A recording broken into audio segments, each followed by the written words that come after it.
Welcome to Ninsys Tech.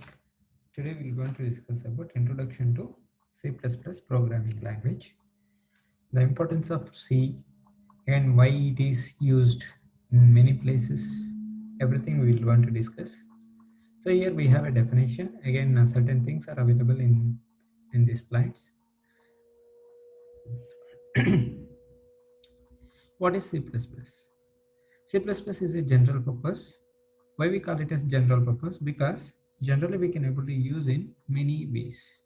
So that is the reason why it is a general purpose, because we can able to develop a general purpose applications like games, all those things. That is the reason why it is called it as a general purpose. Again, case sensitive, free from programming language that supports object oriented programming language. Again, procedure and generic programming language. So I told you very clearly, generic programming language is nothing but it is very clear. So it is a general purpose. Again, when it comes to the procedure, so we have heard about this one in C language. Object-oriented concepts are used in C++. That is also one of the important thing in the C++ programming language. So the main advantage of C++ is we can able to include procedure oriented as well. We can able to include object oriented programming language. That is the one biggest significance.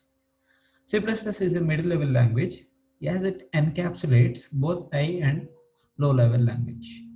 Because we know high level language, machine level language, again low level language, that is assembly language as well as machine level language as well as assembly language. When it comes to high level language, basically we know that we have a lot of built-in features in high level language. Yes, sir. That is the reason why combining both the things, high level as well as low level. So we have a language that is called as middle level language. This language combines both the things. One is high level as well as low level. So that is one biggest advantage over here. Again, we can able to see the four pillars of object-oriented programming in C++. That is, one is inheritance, another one is polymorphism, another one is encapsulation and abstraction. C++ supports object-oriented programming absolutely. Okay. Again, four major pillars. We call it as four major pillars when you comes under object-oriented programming. That is these four: inheritance, polymorphism, encapsulation, and abstraction. So we'll want to discuss a little more about C++. Okay, in this C++ standard library, so here there are certain things are there. So that is this standard library is divided into three important parts.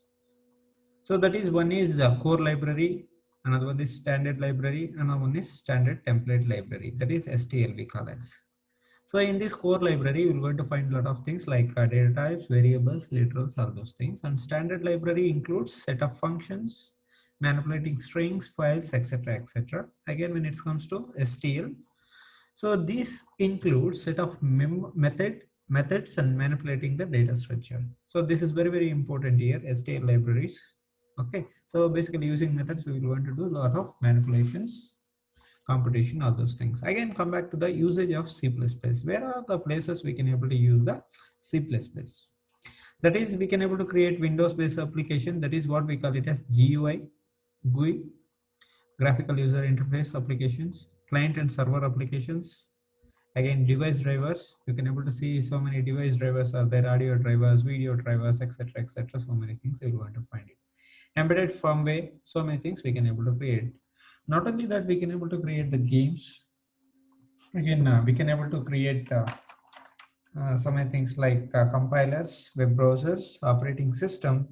Again, medical and engineering applications. Again, one important feature of usage of C++ is so creating another programming in large languages like Java.